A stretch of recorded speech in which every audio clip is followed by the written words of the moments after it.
Cowboy G-Men, hard-riding, fast-shooting government secret service men of the Old West, working undercover on dangerous special assignments, courageous, resourceful fighters for law and order. The Cowboy G-Men in Gypsy Traders, starring Russell Hayden as Pat Gallagher and Jackie Coogan as Stoney Crockett. In the fall of 1888, a band of gypsies made camp in the northern hills of the Great Montana Territory.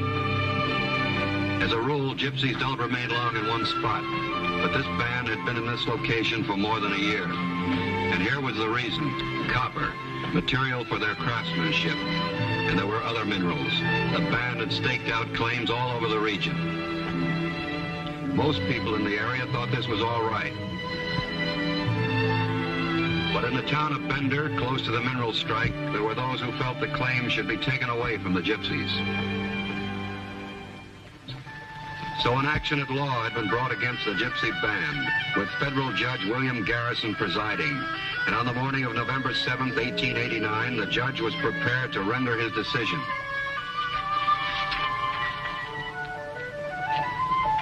Mr. Boyd. Be right there, Your Honor. You've got nothing to worry about. You or your people. Everything's going to be fine. I'm sure of it, Mr. Boyd. Thank you. Pardon me a minute, will you, please? Yes, Judge, what is it? Mr. Boyd, this case never should have come to court in the first place. The defendants may be gypsies, but most of them were born in this country. They're American citizens, and they have every right to those mineral claims. I'm sure you're right. Then you might have done a better job in representing them. In my opinion, you've let your clients down badly. I don't know what your motives are, Mr. Boyd, but I consider your work to have been very poor procedure. Fortunately, however, there are federal laws that protect such people. Now, you may tell your clients that I'll render my decision at 1 o'clock sharp.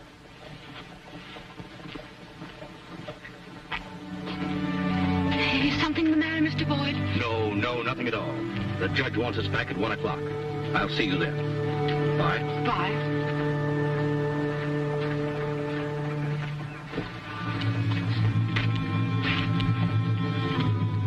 The judge is going to give his decision at 1 o'clock. I'm pretty sure it'll go in favor of the gypsies. What went wrong? Thought you were going to be able to throw that case. I tried, but it didn't work. We've got to stop that decision from being made, that's all. How do you figure on going about it? That's up to you. At midnight tonight, his territory becomes a state. After that, the judge won't have the power to make those decisions. So, break it up. I don't care how, just break it up. That sounds pretty rough. You want your share of those mineral rights, don't you? Then break it up. Okay, boy. You're the boss.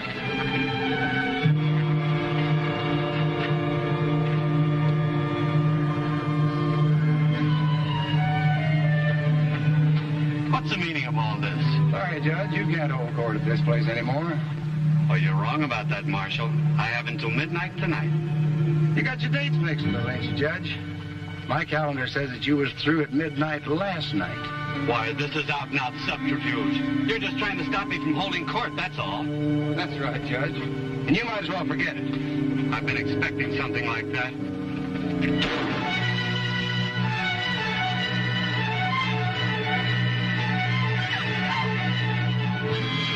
You in jail, Judge, for killing a man. That was in self-defense. He would have shot me. I'm sorry, Judge. You'll have to tell that to a jury. This whole thing is a frame-up, Miss Angela. Get word to Denver for me, the federal authorities. Get a writ of habeas corpus. Oh, no, you don't. No. A writ of habeas corpus, Miss Angela. Habeas corpus. Take him inside and put him in the cell. All right, Judge, inside. Well, we were lucky. He played right into our hand. Yeah, we'll keep him locked up till midnight and turn him loose. Oh, no, we won't. We'll hang on to him. What do you mean? What for? But you said after midnight he has no jurisdiction here. I've been thinking that over. We kept him from announcing his decision before the deadline, but if we turn him loose, he could claim we forced him to do so. He could make it stick. What do we do with him? Keep him locked up. We'll get a jury together, try him for murder, convict him, and hang him.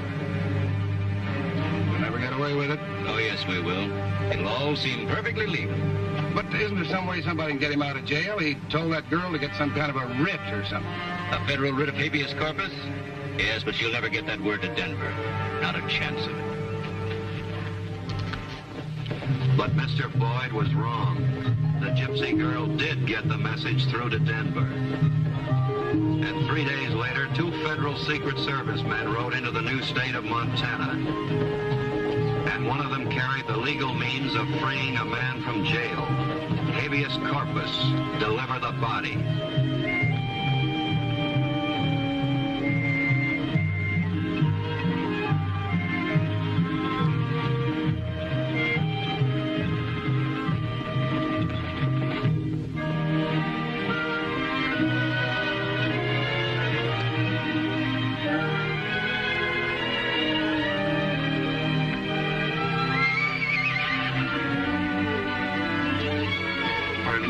For an Angelus Monroe.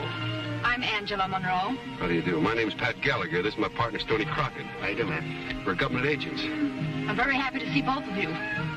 This is Mr. Boyd, my attorney. How do you do? Well, Angela, I have to get back to town. I have some business to take care of. See you later. Good day.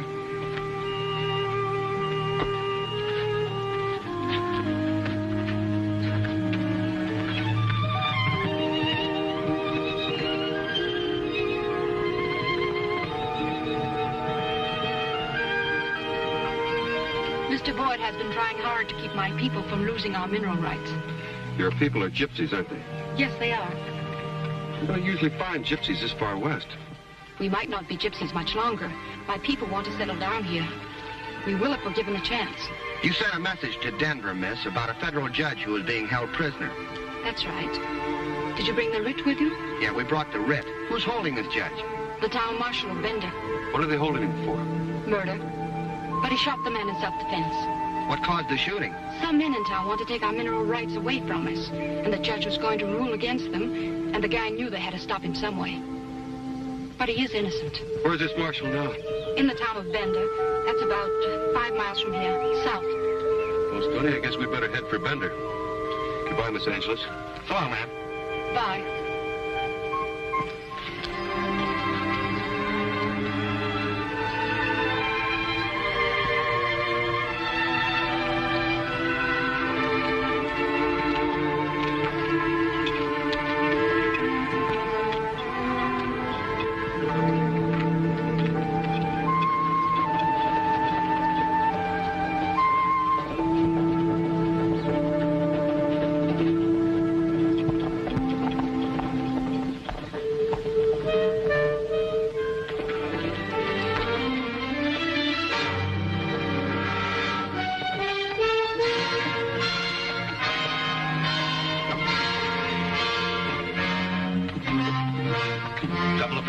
In, and they've got a writ. They're going to try and take the judge. I thought you said they couldn't get a writ. Never mind that. Go get the judge. Bring him out the back way and take him here to the saloon. All right.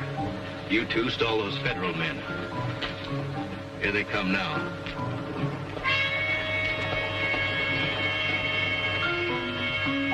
Get to it.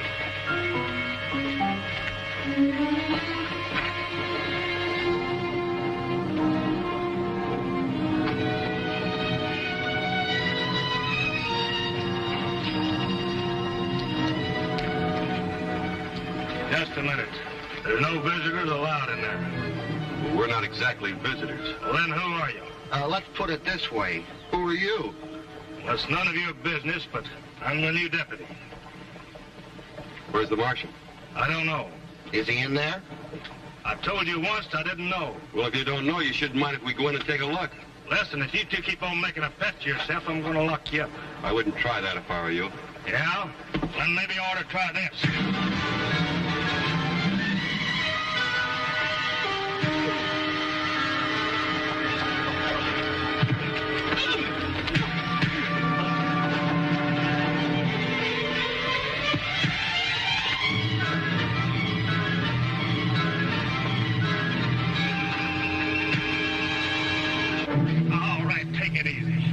Take a look inside that jail.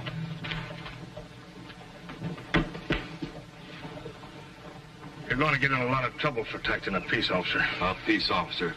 We're officers ourselves, government officers. Hey, Pat, there's nobody in there. The cells and the back door's wide open. I think this whole thing was started just to stall for time. What'd they do with Judge Garrison? I don't know what you're talking about. Where's the marshal? Come on, start talking before I really get rough. Well, you might take a look for him over in the saloon. That's better.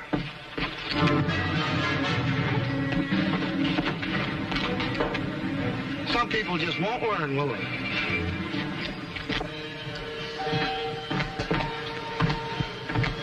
I got him tied up back there. We ought to get them federal men out of town somehow. Stop worrying. We'll get him out of town, all right. What are you doing with the coat? Belongs to the judge. Grabbed it up and we left the jail. Put it back at the bar. I might have use for it.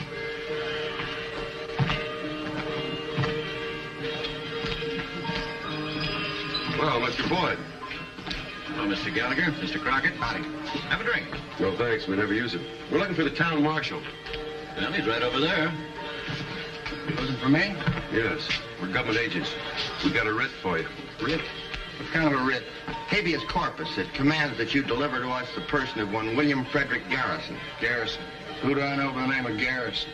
Quit your stalling, Marshal. He's a circuit judge for this district, and you know it. Yeah, you better turn him over to us, Marshal. Well, I haven't the slightest idea where he is. If you can find him, I'll be glad to turn him over to you. Thanks. Come on, Stoney.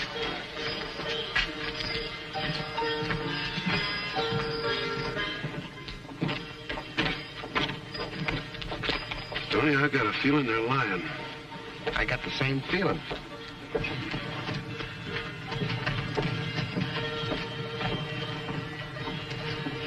What's the matter? I don't know, Pat, but ever since I came into this town, I just itch all over. Yeah, I think maybe we'd better split up. I'll go over to the courthouse and see if they made out a deposition. All right, now I'll go over to the post office and ask a few intelligent questions. All right. See you. They're going to keep looking. They're going to look real hard. Now, we got to get them out of town somehow. Find Gomez and that other fellow for me. I told you to stop worrying. I'll get him out of town.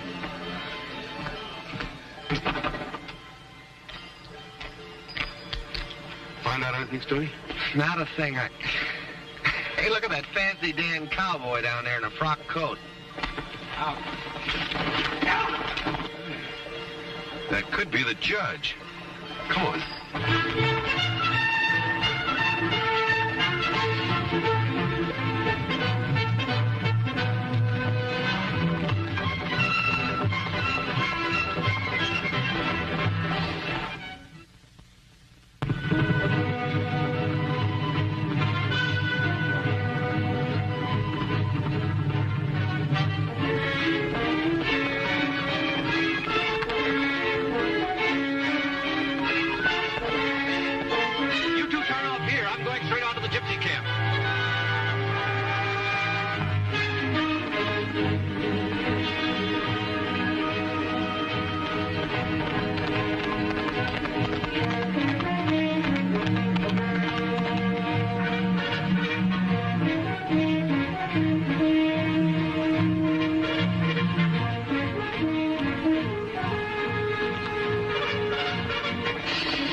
Those federal men have turned against us.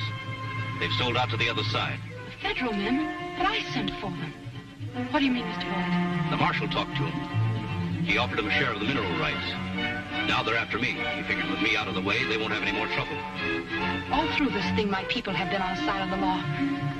But if they try to hurt you, we'll fight.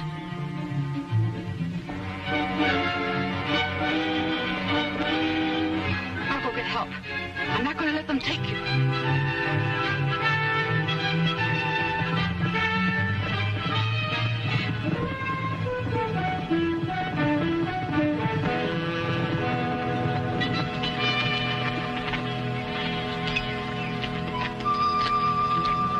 So it's you. That's right. Who'd you expect? You in the habit of wearing a frock coat, Mr. Boyd? What do you mean by that? Well, you know what I mean by that. I don't think a frock coat looks good on an attorney. That's more what a judge would wear.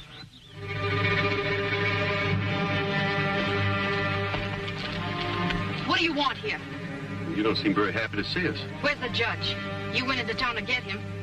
We couldn't find him. But we're still looking. Well, I was in town to stop by the courthouse.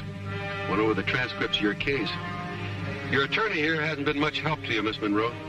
You don't know what you're talking about. I think I do. This fight in front of the courthouse, were you there when it happened? Yes, I was. The judge was going to hand down his decision on the mineral rights. At what time? 1 o'clock. What are you driving at, Gallagher? You were the attorney on the case.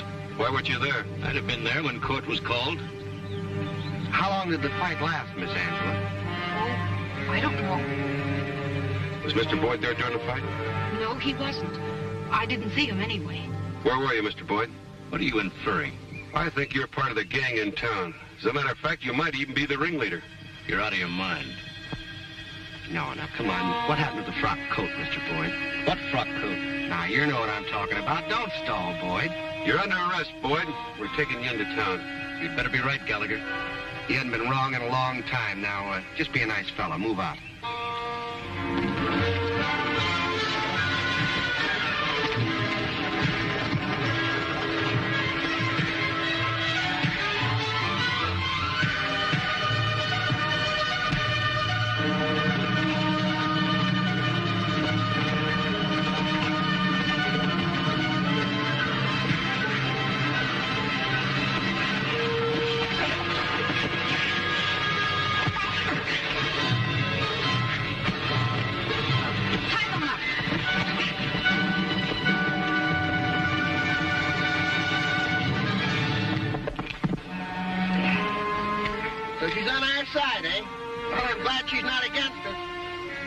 What's the pitch, Pat?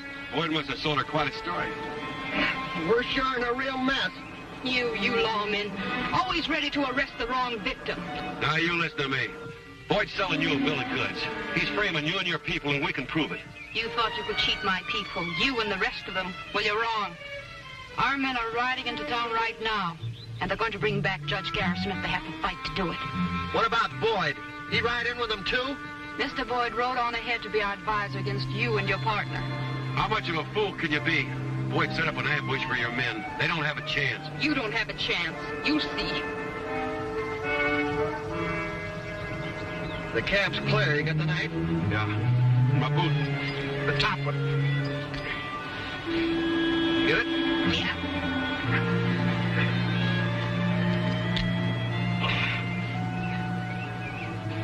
We've got to get to town before it's too late to help those gypsies. Yeah, but how are we going to do it? We don't know where the horses are and our guns are gone. We'll have to split up and find them. You know, cut the circle? Yeah. Look, you take the south end of camp. Yeah? I'll take the north end up near the rocks. The first one that finds the horses gives the whistle. Right. Good luck.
How do you feel?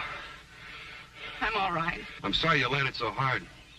I had to stop you from driving that knife into my back. I don't care. You can't stop them now anyway. Wait a minute. I want to show you something. I've been trying to tell you about this for some time. This proves that Boyd's behind all your people's troubles. How does it prove it? He wore this coat into camp, then hid it behind that rock to keep you from seeing him wearing it. Look at that. Read it. Property of William F. Garrison. Yes, Judge Garrison. This is his coat. Now, do you still think Boyd's innocent? I was wrong. Terribly wrong. I've got to stop my men. Yes, they're miles ahead by now. I have to, Pat. I just have to. But how? We can go through the marshes. Do you know the way? Yes. Good. Now, my partner and I'll have to have our horses and our guns. Of course, come with me.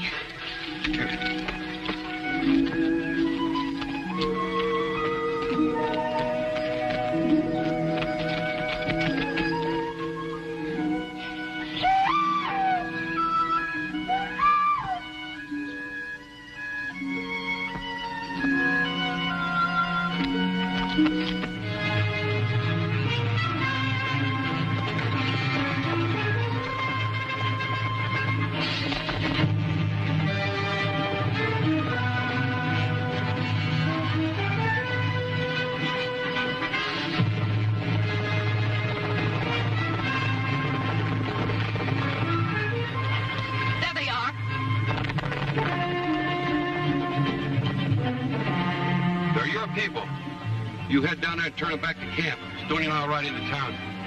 Alone? Yeah, getting the judge is our business. We'll take care of it.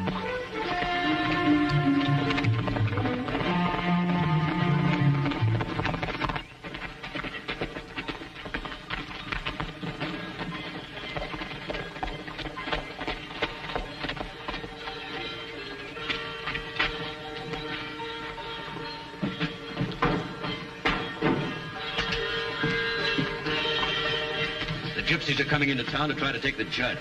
Get the men ready. We want to be waiting for them. Oh, and have the judge outside when they get here. As soon as the shooting starts, make sure he gets the first bullet. That way, we can blame it on those federal men. Well, that's a good idea.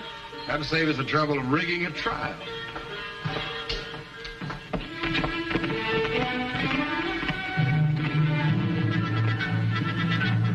Well, looks like they're not going to show. Let's take the judge over to Carter's and try him as we planned. What kind of a trial will that be, Boyd? A rigged jury? A mockery?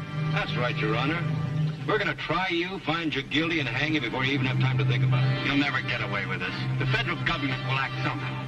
They've tried to act before, Your Honor. All they've done so far is pull boners. Look, federal man. Let them come. We're ready for them.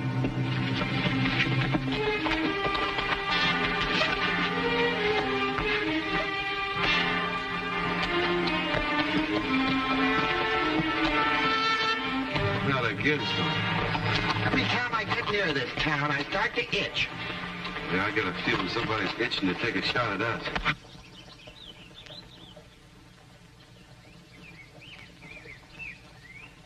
Come on. One word out of you and you get a bullet right through your head.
Where's the keys to the handcuffs?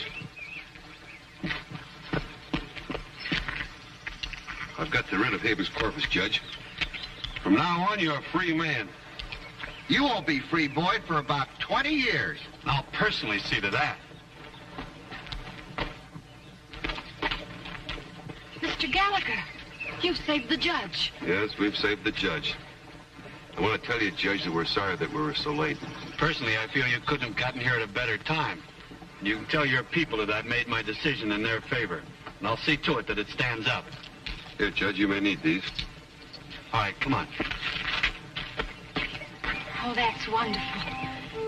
By the way, you're both invited to our celebration. Well, thank you very much. Gee, I hope there's a lot of food. But we've got another assignment. Oh, gee. Goodbye, Angel. Goodbye, and thank you.